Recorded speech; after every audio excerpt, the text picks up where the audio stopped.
하나님 말씀 보겠습니다. 하나님 말씀은 창세기 50장 1절부터 26절까지 말씀입니다. 창세기 50장 1절부터 26절까지입니다. 말씀 교독은 15절부터 21절까지 교독하겠습니다. 요셉의 형제들이 그들의 아버지가 죽었음을 보고 말하되 요셉이 혹시 우리를 미워하여 우리가 그에게 행한 모든 악을 다 갚지나 아니할까 하고 요셉에게 말하되 당신의 아버지가 돌아가시기 전에 명령하여 이르시기를 너희는 이같이 요셉에게 이르라 내 형들이 내게 악을 행하였을지라도 이제 바라건대 그들의 허물과 죄를 용서하라 하셨나니 당신 아버지의 하나님의 종들인 우리 죄를 이제 용서하소서 하며 요셉이 그들이 그에게 하는 말을 들을 때에 울었더라. 그의 형들이 또 친히 와서 요셉의 앞에 엎드려 이르되 우리는 당신의 종들이니이다. 요셉이 그들에게 이르되 두려워하지 마소서 내가 하나님을 대신하리까 당신들은 나를 해하려 하였으나 하나님은 그것을 성으로 바꾸사 오늘과 같이 많은 백성의 생명을 구원하게 하시려 하셨나니 같이요. 당신들은 두려워하지 마소서 내가 당신들과 당신들의 자녀를 기르리라 하고 그들을 간곡한 말로 위로하였더라. 아멘. 창세기의 긴 여정이 오늘 마무리됩니다. 지금까지 보셨던 이 창세기의 내용을 간략히 정리하면 1장에서 11장은 인류의 시작, 죄악의 원인을 포함한 모든 것들의 시작은 무엇인가를 말하고 있고 12장부터는 믿음의 조상으로 불리는 아브라함이 갈대아 우르에서 부름을 받으며 등장을 하는데 이때부터 하나님이 어떻게 하나님의 백성들을 구원해 내시는가를 보여주고 있습니다. 그리고 이어지는 이삭과 야곱, 이 하나님께 택함을 받은 백성들이 어떻게 살아가면서 하나님의 손에 의해 완성되어 가는가를 말씀하고 있습니다. 자, 그렇게 오늘 50장까지 왔습니다. 이제 파란만장한 인생을 살았던 야곱의 죽음, 그리고 그 아들 요셉의 죽음이 50장에 기록되어 있습니다. 이 세상에서 말하는 죽음은 일단 부정적인 의미입니다.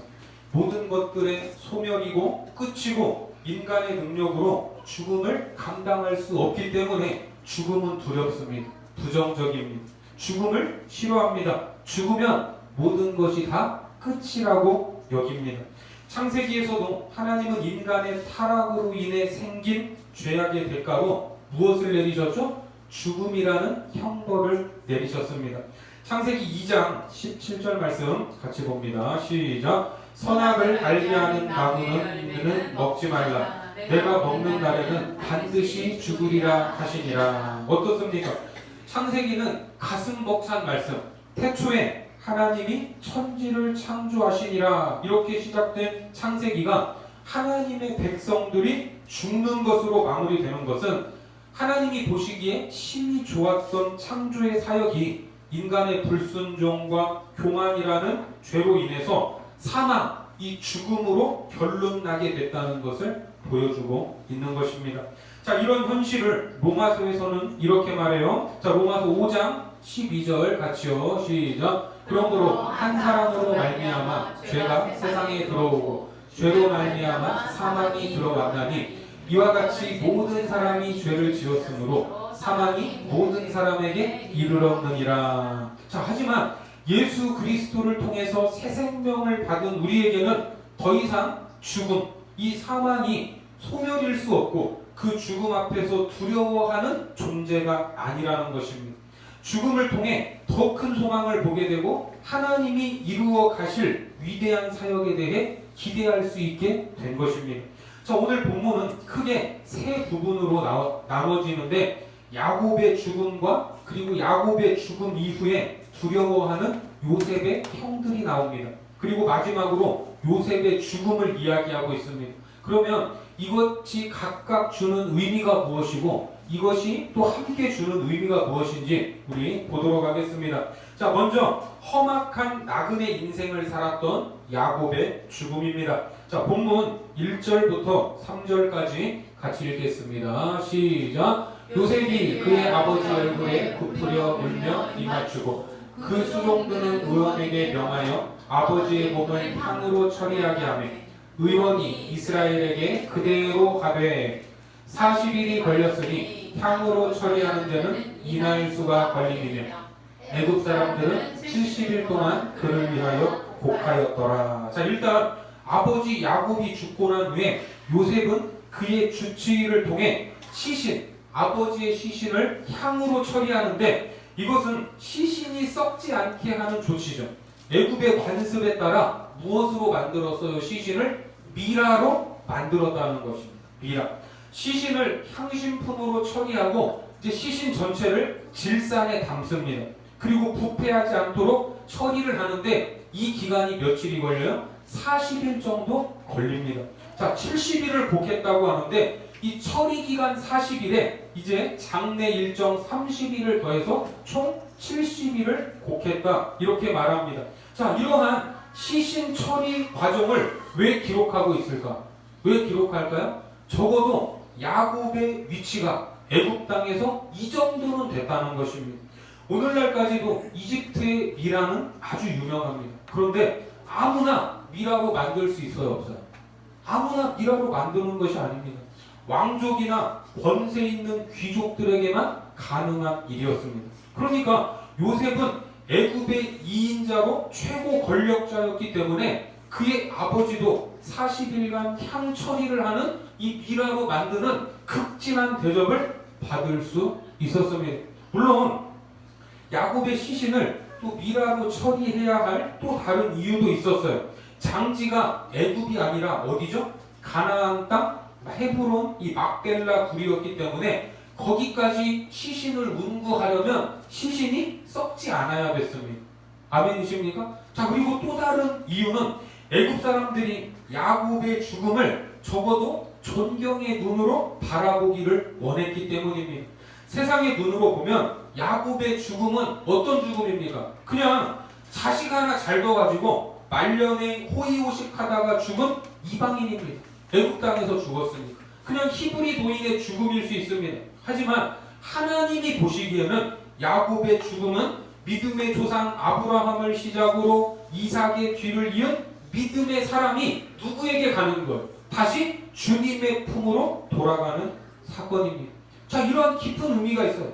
당시의 사람들이 그 깊은 영적인 이유를 모른다고 하더라도 하나님께서는 야곱을 거기에 걸맞도록 사람들로 하여금 깊은 존경을 받게 하고 극진한 대우를 받을 수 있도록 은혜를 베풀어 주신 것입니다.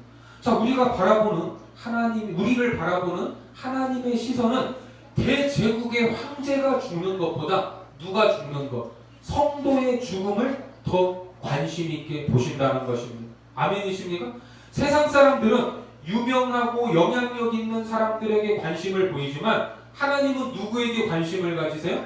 믿음의 사람들에게 관심을 가지고 있습니다. 이것을 우리가 늘 기억해야 됩니다. 그래서 시편 116편 15절 말씀에 보면 같이요, 시작. 그의 경건한 자들의 죽음은 여호와께서 보시기에 귀중한 것이로다. 그렇습니다. 하나님은 경건한 자들의 죽음을 귀하게 보십니다. 하나님은 그가 세상 한가운데서 존경을 한 몸에 받으며 애도 받을 수 있도록 야곱에게 은혜를 베풀어 주셨습니다. 자, 이처럼 달려갈 길을 다 마친 야곱이 비록 타양 땅에서 죽었지만 그 중심은 늘 어디에 있었어요? 본향. 하나님이 약속하신 본향 땅에 있었습니다. 그 본향을 바라보면서 야곱은 생을 마감하게 됩니다. 자, 계속해서 본문 4절 말씀 같이 읽겠습니다. 시작. 곡하는 기한이 지나매 요셉이 바로의 궁에 말하여 이르되 내가 너희에게 은혜를 입었으면 원하건대 바로의 귀에 아뢰기를. 자, 이제 곡하는 기간이 지나고 요셉은 바로에게 청을 해요. 자, 무슨 청을 하냐면 5절에 보시면 우리 아버지가 나로 맹세하게 하여 이르되 내가 죽거든 가나안 땅에 내가 파놓은 묘실에 나를 장사하라 하였나니 나로 올라가서 아버지를 장사하게 하소서. 내가 다시 오리이다 하라 하였더니. 자, 어떻습니까? 지금 이 5절 말씀을 보면 요셉의 지혜를 엿볼 수 있습니다. 사실 아버지 야곱은 요셉에게 뭐라고 말했는지 여러분 혹시 기억나십니까? 팩트는 이거예요. 창세기 47장 29절 같이 읽겠습니다. 시작. 이스라엘이 죽을 날이 가까우매 그의 아들 요셉을 불러 그에게 이르되 이제 내가 내게 은혜를 입었거든 청하노니 내 손을 내 허벅지 아래 넣고 인애와 성실함으로 내게 행하여 애굽에 나를 장사하지 아니하도록 하라. 자, 뭐라고 했어요? 애굽에 나를 장사하지 마라. 이렇게 말했어요. 자, 맹세까지 시키면서 애굽에 나를 장사하지 말라고 했습니다. 그런데 이 말이 그냥 뭐 아버지 유언이니까 뭐 히브리 사람에게는 당연할 수 있지만 애굽 사람의 입장에서 들으면 어떤 생각이 들겠어요? 아니 뭐 애굽에다가 장사하면 누가 뭐 잡아먹냐? 이런 생각이 들겠어요? 안 들겠어요? 실컷 이 땅에서 호의호식하면서 살아놓고 왜 애굽에 절대 장사하지 말라고 하냐? 뭐 자칫 기분이 상할 수도 있습니다. 그런데 요셉은 이렇게 말했어요? 안 했어요? 이렇게 말하지 않고 바로에게 애굽에 오기 전부터 준비해뒀던 장지가 있는데 그곳에 장사하는 것이 우리 아버지의 마지막 유언이었습니다. 이렇게 말을 하는 거예요. 그럼 말을 잘해야 돼요. 지혜롭게. 기분 나쁘지 않게. 자, 이렇게 바로에게 청을 하니까 이게 아버지가 맹세까지 시킨 유언인데 바로가 안 된다고 말을 할 수 없죠. 그래서 지체 없이 허락을 해줍니다. 자, 6절 같이 읽습니다. 시작. 바로가 이르되 그가 내게 시킨 맹세대로 올라가서 내 아버지를 장사하라. 자, 5절에서도 밑줄을 그었지만 가나안 땅을 향해 가는 것을 어떻게 표현을 하고 있습니까? 올라간다라는 말로 표현을 합니다. 자, 이 말이 아무것도 아닌 것처럼 보여도 이게 아주 중요한 말이에요. 자, 올라간다. 히브리 말로 이 알라라는 단어인데 이 말은 전통적으로 출애굽 용어입니다. 무슨 용어라고요? 출애굽 용어. 자, 출애굽기 3장 17절 말씀에 보면 내가 말하였거니와 내가 너희를 애굽의 고난 중에서 인도하여 내어 젖과 꿀이 흐르는 땅 곧 가나안 족속, 헷 족속, 아모리 족속, 브리스 족속, 히위 족속, 여부스 족속의 땅으로 어떻게 하리라? 올라가게 하리라 하셨다. 자, 올라간다라고 말을 합니다. 그러니까 약속의 땅을 향해서 올라가는 거예요. 이건 출애굽 용어입니다. 실제 뭐 지도를 놓고 봐도 애굽은 남쪽에 있고 가나안 땅으로 가려면 북쪽으로 올라가야 됩니다. 우리가 지도를 보면 북쪽이 위쪽에 있잖아요. 자, 그래서 여기에서 이 장면에서 이제 눈치가 빠르신 분들은 이제 뭐 머릿속에 스쳐 지나가는 장면이 있을 건데 야곱의 죽음을 통해서 애굽을 지금 잠시 떠나죠. 잠시 떠나서 가나안 땅으로 가는 이 장면은 장차 이스라엘 백성들이 경험하게 된 출애굽의 대역사를 보여주는 밑그림이 된다는 것입니다. 밑그림. 자, 그 그림을 좀 더 자세히 묘사를 하고 있어요. 자, 본문 7절과 8절 같이요. 시작. 요셉이 자기 아버지를 장사하러 올라가니 바로의 모든 신하와 바로 궁의 원로들과 애굽 땅의 모든 원로와 요셉의 온 집과 형제들과 그의 아버지의 집이 그와 함께 올라가고 그들의 어린아이들과 양떼와 소떼만 고센 땅에 남겼으며. 자, 이제 가나안 땅으로 올라가는 야곱의 장례 행렬을 보니까 뭐 아버지, 그러니까 이제 가족들이 그 장례 행렬을 따라가는 것은 뭐 지극히 당연한 일이지만 거기에 누가 따라가요? 바로의 모든 신하와 궁전의 원로들과 애굽 땅의 모든 원로가 이 장례 행렬에 함께 했다고 합니다. 이게 어마어마한 행렬이죠. 그뿐만이 아니에요. 9절 말씀에 보면 병거와 기병이 요셉을 따라 올라가니 그때가 어땠더라? 심히 컸더라. 당시 병거와 기병이라고 하면 오늘날의 이 탱크 부대, 이 전차 부대와 이 포병 부대 정도가 됩니다. 그러니까 이 장례 행렬이 입이 딱 벌어질 정도로 어마어마한 거예요. 자, 이 장면에서 뭐 이런 생각도 해봐요. 우리 역사에서 조선이라는 나라가 생길 때 그 시발점이 어떤 사건이었죠? 예? 그렇죠. 요동 정벌을 위해서 출정을 했던 이성계가 위화도 회군을 통해서 고려를 무너뜨렸습니다. 그렇게 탄생한 것이 조선이죠. 그러니까 지금 아버지 장례를 가던 요셉이 이 가던 길에 네게부 광야도 나오는데 이 네게부 회군을 통해서 애굽을 무너뜨리고 이 새로운 나라를 세울 수도 있는 지금 그런 어마어마한 협력을 데리고 있는 것. 하지만 바로가 요셉을 믿지 못했다면 이렇게까지 배려할 수 있겠습니까? 없겠습니까? 그렇게까지 배려할 수 없었을 것입니다. 하나님은 이러한 장면들을 통해서 요셉의 삶이 어떠했는가를 우리에게 보여주는 것 같습니다. 요셉은 하나님 앞에서는 말할 것도 없고 사람 앞에서도 언제나 신실했다는 것입니다.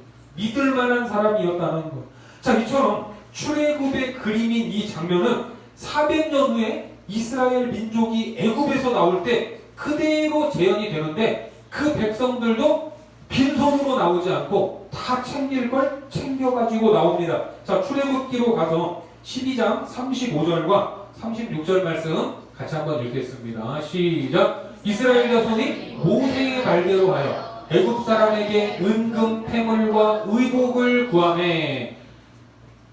넘겨주세요. 여호와께서 애굽 사람들에게 이스라엘 백성에게 은혜를 입히게 하사 그들이 구하는 대로 주게 하심으로 그들이 애굽 사람의 물품을 취하였더라. 자, 여기 보면 이것을 강제로 강탈한 것이 아니라 애굽 사람들이 자발적으로 물품을 내어준 것. 자, 이건 뭐냐면 한마디로 400년 종살이한 싹을 정당하게 받을 수 있도록 하나님이 은혜를 주신 것입니다. 자, 여기에서 받은 금은 폐물, 보화, 이거를 가지고 나중에 뭘 만들어요? 광야에서 성막을 만드는 재료로 사용하기도 합니다. 그리고 오늘 이 장래 행렬의 애굽의 군대가 나온 것처럼 400년 후에는 어떻게 되는가? 성경은 이렇게 묘사해요. 41절 같이 보겠습니다. 12장 41절 출애굽기 시작. 430년이 끝나는 그날에 여호와의 군대가 다 애굽 땅에서 나왔은즉. 누가 나왔다고요? 여호와의 군대가 나왔다고 합니다. 사실 이때 나왔던 거는 400년 종살이 하던 칼 한 번 잡아보지 못한 이스라엘 백성인데 성경은 뭐라고 표현을 해요? 여호와의 군대가 나왔다고 표현을 합니다. 그러니까 야곱의 장례식처럼 하나님은 역사 속에서 이런 장면들을 하나씩 보여주시면서 그분의 일들을 성취해 가심을 믿으시기 바랍니다. 우리 인생에서도 어떤 일들이 하루아침에 이루어지는 것처럼 보여도 인생을 뒤돌아보고 반추하면 어떤 생각이 들어요? 아, 이래서 그때 그런 일들이 필요했구나. 그걸 경험케 하셨구나. 이런 것들을 알게 되는 것입니다. 하지만 그 당시에는 알아요, 몰라요? 모르죠. 지금 야곱의 장래 행렬을 따라가면서 400년 후의 일을 어떻게 알겠습니까? 우리도 마찬가지죠. 영적으로 둔하면 보이지 않는 것이 대부분입니다. 야곱의 장례식을 하나님은 그런 밑그림으로 이렇게 보여주고 있다는 것입니다. 지금이야 야곱의 일가 애굽에 들어간 사람들이 70명이고 이제 세월이 좀 지나서 후손이 더 늘었다고 해도 뭐 한 100명, 200명 정도의 사람이었지만 나중에 이들이 한 민족이 되어서 애굽 사람들도 두려워하게 되고 그들이 싸주는 금은 보화를 가지고 애굽을 떠날 것이라고는 이 순간에는 상상도 하지 못했을 것입니다. 그래서 우리가 살아가면서 필요한 게 무엇입니까? 믿음입니다. 믿음. 눈에 보이지 않지만 손에 잡히지 않지만 나를 향하신 하나님의 계획이 있음을 우리가 압니까? 모릅니까? 알죠. 그 약속들이 오늘도 하나님의 시간 속에서 우리를 인도하시고 내가 만나는 모든 사람과 사건들을 통해 위대한 역사를 준비하고 계시다는 것을 믿으시기 바랍니다. 그걸 뭘로 봐야 돼요? 믿음으로 봐야 돼요. 믿음으로. 그래도 잘 안 보이는 것 같으면 어떻게 해야 돼요? 어떻게 해야 돼요? 믿음으로 기다려야 될 줄 믿습니다. 자, 그리고 본문 10절과 11절 말씀 같이요. 시작. 그들이 요단강 건너편 바닷 타작마당에 이르러 거기서 크게 울고 애통하며 요셉이 아버지를 위하여 7일 동안 애곡하였더니 그 땅 거민 가나안 백성들이 아담마당의 애통을 보고 이르되 이는 애국 사람의 큰 애통이라 하였으므로 그 땅 이름을 아벨 미스라임이라 하였으니 곧 요단강 건너편이더라. 자, 여기에서 큰 곡소리가 들립니다. 자, 이 곡소리도 역시 출애굽할 때 장자가 죽어서 애굽 사람들이 울부짖는 것과 연관이 됩니다. 얼마나 울었는지 그 땅의 이름이 바뀌어버렸어요. 아벨 미스라임. 자, 그리고 계속해서 12절부터 14절까지 계속 보겠습니다. 시작. 야곱의 아들들이 아버지가 그들에게 명령한 대로 그를 위해 따라 행하여 그를 가나안 땅으로 메어다가 마므레야 막벨라 굴에 장사하였으니 이는 아브라함이 헷족속 에브론에게 밭과 함께 사서 매장지를 삼은 곳이더라.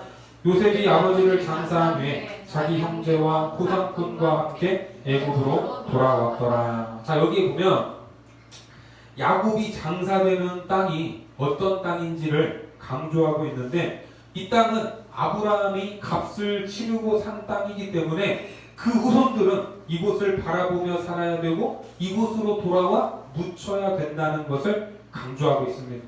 결국 오늘 이제 이 이스라엘의 아들들과 후손들은 아버지 야곱의 장례를 위해 애굽을 떠나서 헤브론까지 올라왔는데 이 장면은 400년 뒤에 이스라엘 민족이 다시 걸어야 할 어떤 여정, 출애굽의 여정을 미리 답사한 것과 같습니다. 그것을 보여주는 거예요. 자, 이렇게 야곱의 장례를 이제 마쳤습니다. 야곱의 장례를 마치고 이제 두 번째 이야기. 생각지 못하게 누가 두려움에 떨게 되냐면 형제들이 두려움에 떨게 됩니다. 15절과 16절 말씀에 보면 요셉의 형제들이 그들의 아버지가 죽었음을 보고 말하되 요셉이 혹시 우리를 미워하여 우리가 그에게 행한 모든 악을 다 갚지나 아니할까 하고 요셉에게 말을 전하여 이르되 당신의 아버지가 돌아가시기 전에 명령하여 이르시기를. 아버지가 죽고 나니까 너무나 두려워서 요셉 앞에 서지도 못해요. 그리고 말을 전합니다. 그리고 아버지가 무슨 유언을 남겼다고 해요. 자, 17절 같이 보겠습니다. 시작. 너희는 이같이 요셉에게 이르라. 내 형들이 내게 악을 행하였을지라도 이제 바라건대 그들의 허물과 죄를 용서하라 하셨나니 당신 아버지의 하나님의 종들이 우리 죄를 이제 용서하소서 하며 요셉이 그들이 그에게 하는 말을 들을 때에 울었더라. 지금 형들은 누구의 유언이라고 해요? 아버지의 유언이라고 하면서 용서를 구하는데 당신의 아버지. 그런데 요셉은 이 말을 들은 적이 있어요, 없어요? 이 말을 들은 적이 없어요. 요셉은 듣도 보도 못한 이 유언으로 지금 용서를 구하고 있습니다. 아마도 야곱은 아들들이 자기 그 큰 아들들이 요셉에게 무슨 짓을 했는지 몰랐을 것입니다. 야곱의 유언을 이렇게 다 찾아봐도 그것을 추정할 만한 흔적이 하나도 없어요. 아마도 이 말은 누가 지어냈어요? 지금 형들이 너무나 두려우니까 자기들이 지금 죽은 아버지를 팔아먹으면서 지어낸 거짓말일 가능성이 높습니다. 그러니까 지금 이 형들은 정말 어때요?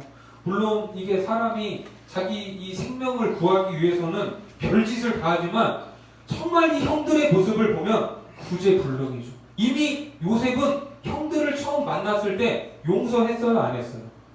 용서했지만 그 용서를 받는 당사자들은 그 용서를 받아들이지 못하고 있었습니다. 이것이 죄악된 인생들의 모습이 아닐 수 없는 거예요. 하지만 그 구제불능스러운 그 인생들이 고백하는 이 말도 안 되는 거짓말에 무엇이 선포되냐면 복음이 선포됩니다. 복음이. 자, 어떻게 말을 합니까? 18절과 19절 같이요. 시작. 그의 형들이 또 친히 와서 요셉의 앞에 엎드려 이르되 우리는 당신의 종들이니이다. 요셉이 그들에게 이르되 두려워하지 마소서 내가 하나님을 대신하리이까. 이미 요셉은 창세기 45장에서 이 모든 일들이 하나님의 스케줄을 따라 이루어진 일이라는 것을 깨달았습니다. 환난의 때에 생명을 구원하기 위해서 나를 팔아버린 사건이 아니라 형들의 손에 의해 먼저 보내졌을 뿐이라는 거예요. 자, 계속해서 20절과 21절요. 시작. 당신들은 나를 헤아려 하였으나 하나님은 그것을 선으로 바꾸사 오늘과 같이 많은 백성의 생명을 구원하게 하시려 하셨나니 당신들은 두려워하지 마소서. 내가 당신들과 당신들의 자녀를 기르리라 하고 그들을 간곡한 말로 위로하였더라. 그러니까 걱정하지 말라고 하면서 이 악한 형들이었지만 그의 후손까지도 내가 책임을 지고 기르겠다, 이렇게 약속을 하고 있습니다. 우리가 요셉의 이야기를 보면서 계속 말씀드리지만 요셉이 상징하는 인물이 누굽니까?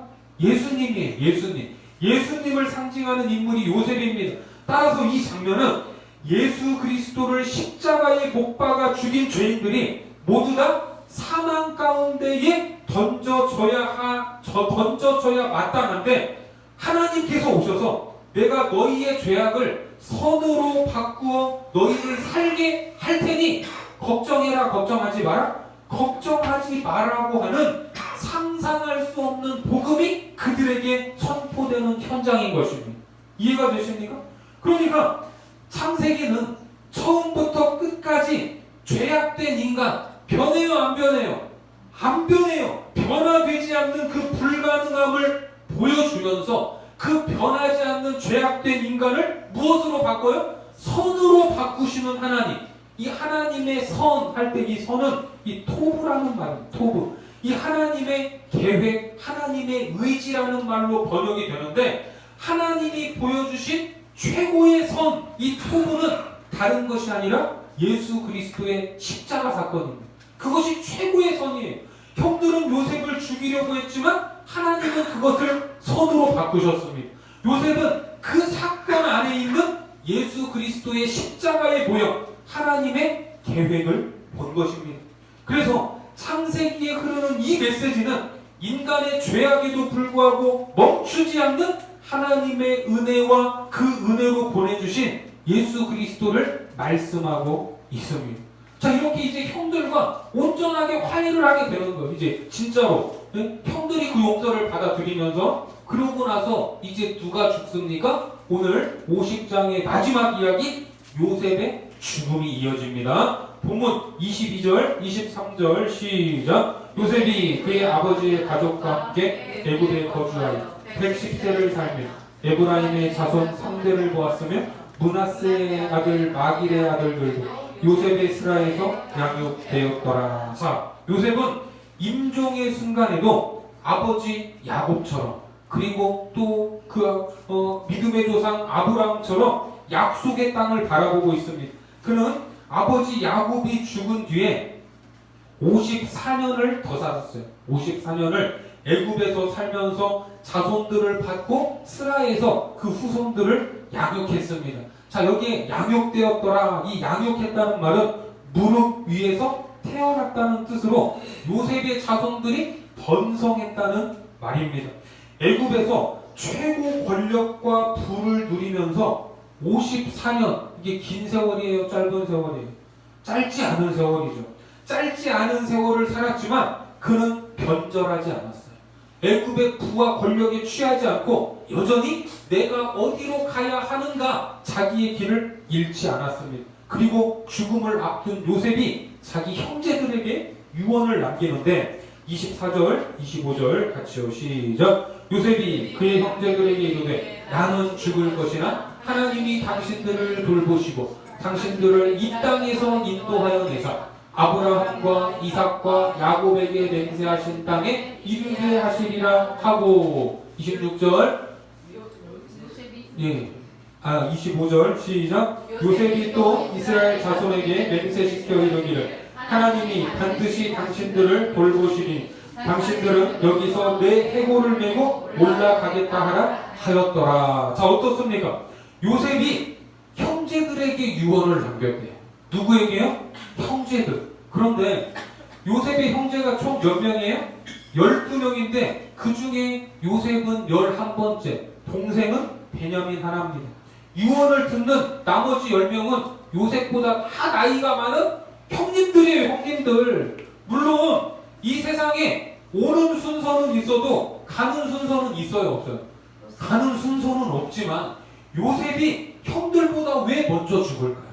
이렇게 지금 이 애굽 땅에서 50년 넘는 세월을 호의호식하면서 사는데 왜 죽어요?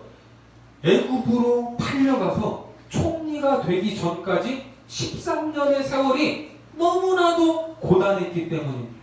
형들보다 먼저 죽을 정도로 그 13년의 세월이 너무나 고된 삶이었기 때문이에요. 하지만 요셉은 무너지지 않았습니다. 언제나 성실했고 하나님 앞에 신실했습니다.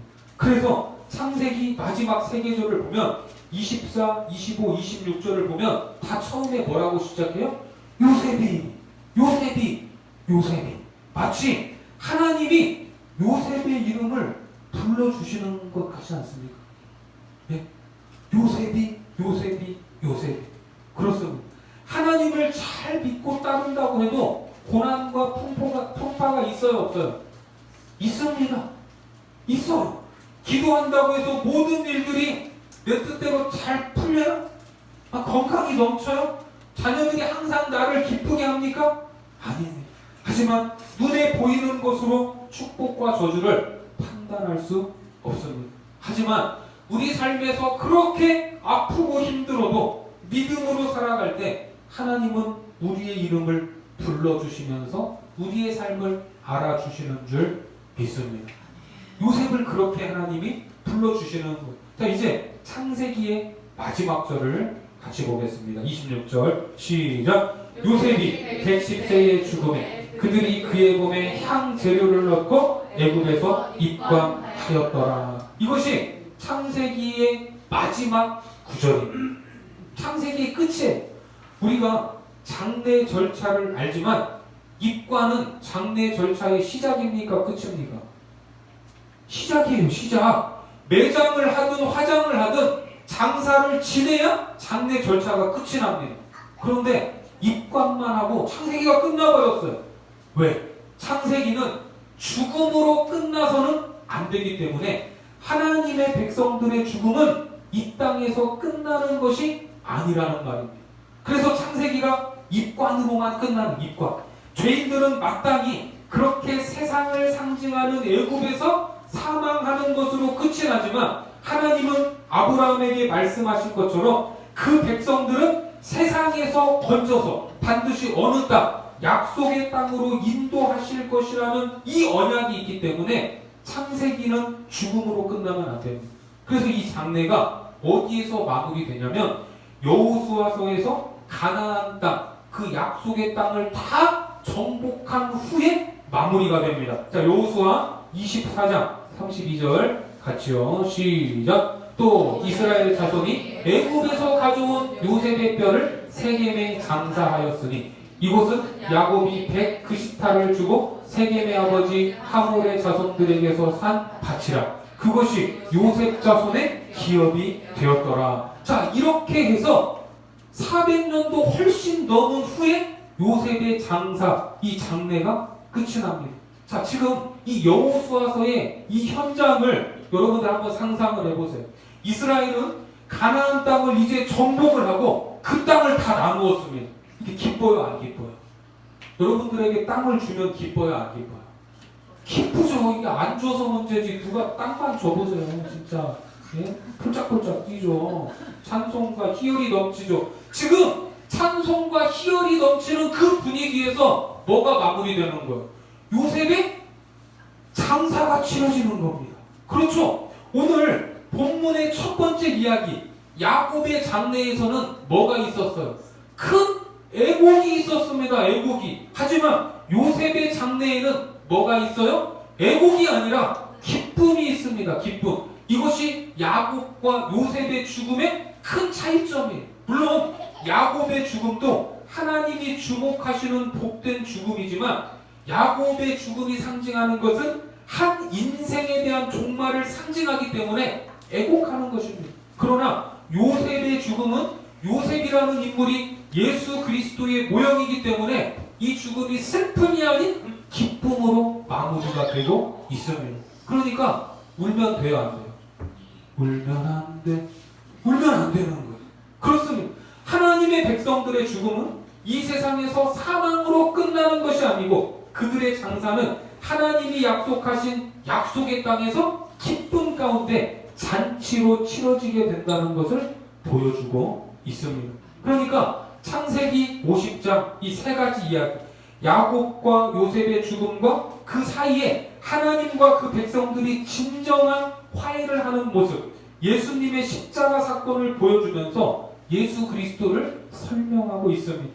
그 예수 그리스도 안에 있으면 죽음으로 모든 것이 소멸되지 않습니다. 더 이상 죽음은 저주도 아니고 피할 것도 아닙니다. 왜? 이제 영원을 바라보는 존재가 되었기 때문입니다. 죽음으로 끝나는 존재가 아니라는 거예요. 하나님은 죄인들을 향해 반드시 죽으리라 하는 죽음을 선언하셨지만 그 죽음을 애통과 애곡이 아닌 기쁨과 찬송이 있는 천국잔치로 바꾸어 주시겠다 하는 것을 말씀하고 있습니다. 그래서 요한계시록에 보면 우리의 죽음이 어떻게 되는지를 미리 보여주고 있어요. 계시록 21장 3절과 4절 말씀 같이요. 시작. 내가 들으니 보좌에서 큰 음성이 나서 이르되 보라 하나님의 장막이 사람들과 함께 있으매 하나님이 그들과 함께 계시리니 그들은 하나님의 백성이 되고 하나님은 친히 그들과 함께 계셔서 모든 눈물을 그 눈에서 닦아주시니 다시는 사망이 없고 애통하는 것이나 곡하는 것이나 아픈 것이 다시 있지 아니하리니 처음 것들이 다 지나갔음이로라. 그렇습니다. 이제는 애통과 곡하는 것과 아픈 것이 없는 하나님의 나라 새하늘과 새 땅이 주어진 것입니다. 오늘 하나님 앞에 예배하는 우리는 어떤 존재인가? 우리는 믿음으로 그 나라를 소망하고 기대하면서 오늘을 이겨내는 어디에 속한? 하늘에 속한 백성들임을 믿습니다.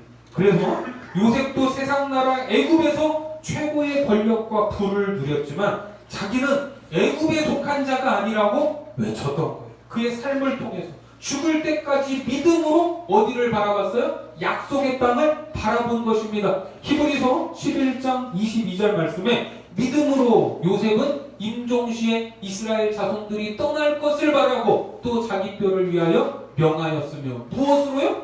믿음으로 살았습니다. 오늘 창세기는 요셉의 죽음으로 막을 내리지만 이 죽음이 끝일 수 없습니다. 야곱과 요셉이 죽음으로 보여준 그 길을 이제는 누가 걸어가요? 이스라엘의 후손들은 출애굽이라는 위대한 여정으로 이어가게 될 것입니다. 그리고 하나님의 백성으로 살아가는 우리들 역시 우리 삶에서 끊임없이 보여주시고 베풀어 주시는 하나님의 구원 역사를 바라보며 우리도 이 믿음의 길을 걸어가게 될 것입니다. 이제 믿음으로 바라봐야 될 것이 무엇인가를 깨닫고 우리의 이름을 불러주실 그 하나님 앞에 항상 당당하게 서고 이 길을 걸어갈 수 있는 거룩한 자녀들 되시기를 주님의 이름으로 축원합니다. 기도하겠습니다.